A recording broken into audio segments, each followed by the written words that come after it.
गर्ने छैन। तपाईहरुले झुक्किएर पनि यो साथीहरुलाई हाम्रा साथीहरुलाई कसैलाई पनि त्यो ढंगले चाहिँ तपाईहरुले सम्झिन पाउनुहुने छैन र हाम्रो जसले त्यो काम गर्छ कसैले गर्छ भने तपाईहरु पनि अलर्ट रहनु होला।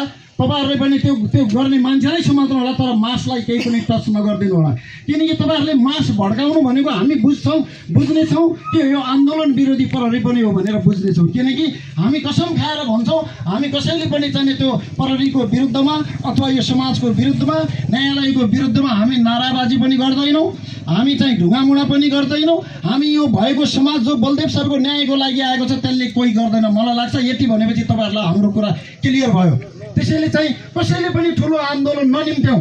हामीले माओवादी कालमा देखेका थियौं सानो मुद्दामा पनि धेरै ठुलो मुद्दा बनाएर त्यसलाई चाहिँ फेरि त्यो गाउँै चाहिँ माओवादीमय बनाएको इतिहास हामीले देखेका छौं। त्यसकारण त्यस्तो नहोस्।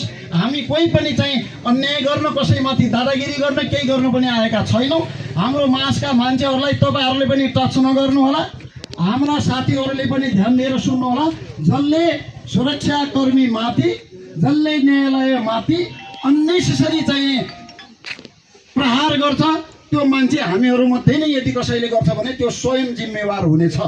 त्यसैले हामी हाम्रा आन्दोलनहरु चरणबद्ध रूपमा के गर्ने भनेर अगाडि नै भन्ने छौं। आज हामीले त्यति भन्यौं। कुनै दिन यस्तो हुँदै गयो भने मान्छे चाहिँ सिंहदरबार पनि जलाए मान्छेहरूले, त्यो दिन हामी पहिल्यै भन्नुला आज हामी जिब्राका जलाउँदै छौं, आज हामी न्यायालय जलाउँदै छौं भनेर भन्नुला तपाईहरुलाई। त्यो दिन चाहिँ जलाउने दिन आउँछ। तर अहिले हामीले त्यसो भनेका छैन, त्यसो हामी गर्नु पनि हुँदैन। त्यसो गरेर नराम्रो हुन्छ भन्ने पाठ चाहिँ हामीले विगतमा सिकिसकेका छौं। त्यसैले सार्वजनिक सम्पत्तिमाथि कसैले पनि कुनै किसिमको पनि सार्वजनिक व्यक्तिहरुमाथि सार्वजनिक सम्पत्तिमाथि हामीले चाहिँ कुनै पनि धावा नबोल्न अनुरोध गर्दै शान्तिपूर्ण ढंगले जुलुसलाई अगाडि बढाइदिन म अनुरोध गर्दछु र सबैले प्रकाशजीलाई